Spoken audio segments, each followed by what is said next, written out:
Remember the dawn of 2018. LCS had just entered the era of franchising. Newly minted Golden Guardians announced an all-NA roster geared toward development consisting of Lorlo, Contracts, High, Deftly, and Matt. Except that isn't really what this team was.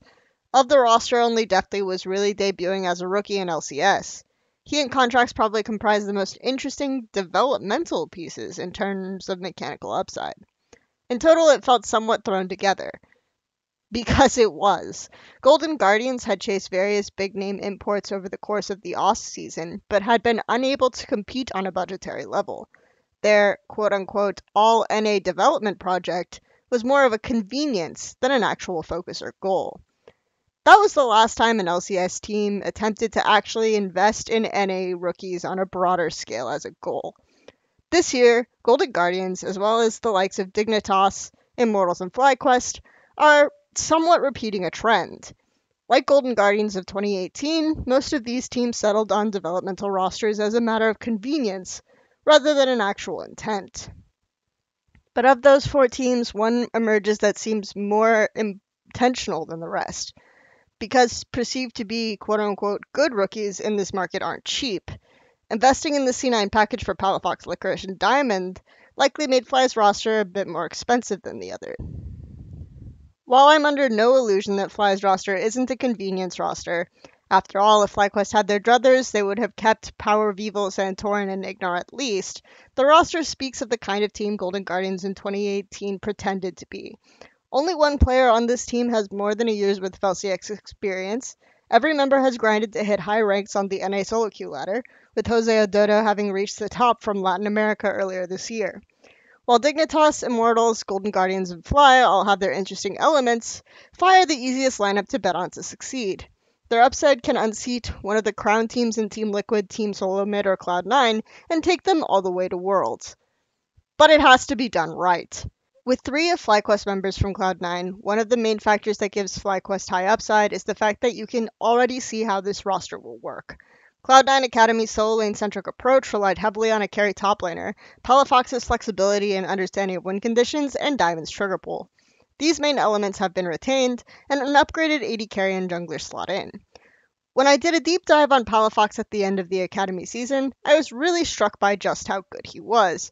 One of the biggest factors that gates Academy players from LCS is an understanding of different champion win conditions and how to play them out.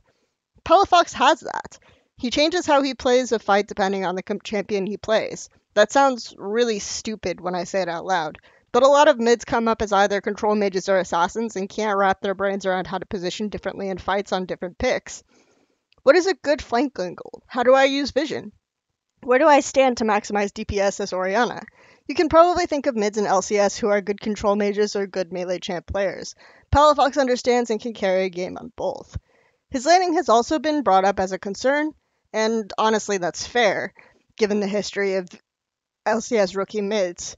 The last mid to debut from an Academy was Insanity, who frequently seems to drop the ball in laning phase, but Palafox's fundamentals are strong enough to contend. He isn't perfect, but setting up a way for a 2v2 or denial are things he can identify. Identifying conditions for slow push, looking for trade windows. Obviously, we're not reinventing the wheel here. He's not going to revolutionary laning in general in LCS, but how many LCS mids just mindlessly push for Crash? I'm not really concerned about Palafox's laning. Some of the largest concerns around Palafox come from tempo understanding, which was a problem in general in C9 Academy. This is where we can start talking about Diamond as well. One of Diamond's biggest pain points in Academy the past 2 years is identifying good roam timers. For the oversimplification, when we're roaming to another side of the map, punish your AD or not, when can you afford to lose experience? Is core JJ going to be mid before you? A lot of 2019 featured Diamond fixatedly headed toward bottom lane on reset. There are still instances of this habit from his games in Academy 2020, but he seemed far more on point in playoffs at least. Core JJ in-houses have also forced a lot of LCS supports to realize their weakness in this area when he punishes an unsuspecting top laner on reset. Diamond has been a fixture of these in-house games as well. This is, generally speaking though, just a small facet of a tempo problem Cloud9 Academy exhibited throughout the season.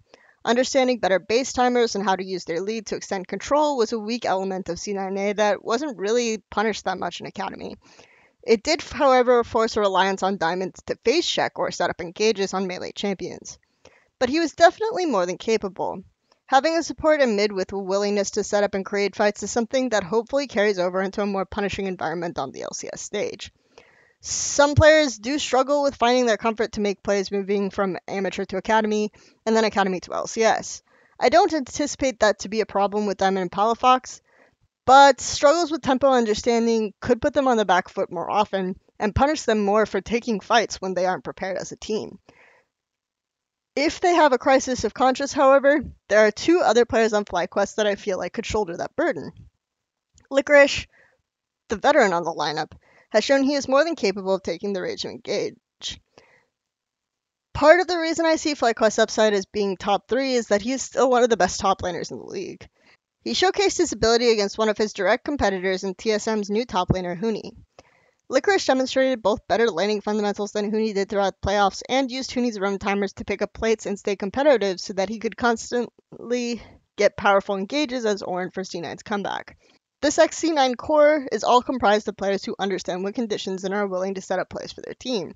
Teams in the past have been reliant on one or two players to carry that burden. That gives FlyQuest the ability to be nearly meta-proof. The pieces slotting into Neo Cloud9 also matter. Jose Odoto is admittedly the player on the roster about whom I know the least. My main concern wasn't really with his pathing. While that was hit or miss on the world stage, he was still capable of punishing Peanut for an early gank top, something that Peanut's LPL compatriots didn't really do domestically. But I was more concerned with what he looks like when he isn't playing fast clear champs like Nidalee. If jungle experience gets nerfed again or tank junglers become the most prevalent and competitive, knowing his trigger pull and engage is important. Based on watching his Gragas and Lee Sin, he seems to have those qualities. With good instincts on punish, coordinating level 1s and other nuances will be coachable factors, as is drilling tempo and more advanced laning concepts for the rest of the team. That brings us to Johnson. On a team of players with a recent history of setting up plays, Johnson doesn't really have that quality. This is probably his ballsiest play from the LCS in 2020. Otherwise, he generally doesn't min-max his laning phase or look to deal damage without an initiation or frontline. But he does do damage. He does free damage, and his mechanical talents are pretty self-evident. Johnson navigates teamfights well, and is perhaps the only rookie without ample academy experience to immediately look good on stage in recent memory. As long as he continues to fill that role on a team of playmakers, he's doing his job. Honestly, FlyQuest is the kind of team that can make or break the currently popular NA talent narrative. The organization invested into some of the most narratively and demonstrably best options available. Holistically, the team makes sense from an identity and construction standpoint. FlyQuest has the makings of a top 3 team, but it's going to take time this year. Flaws in tempo usage can cost games in the beginning, and FlyQuest has only solid fundamentals that will need to be fleshed out still. If you've been paying attention, you've noticed the magic word is coachable. Almost all of FlyQuest problems should fall into that category.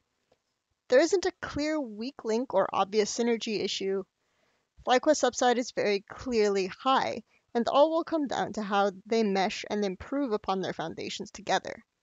Meanwhile, with a lot of players on teams like Team Solo Mid, what you see is just what you get.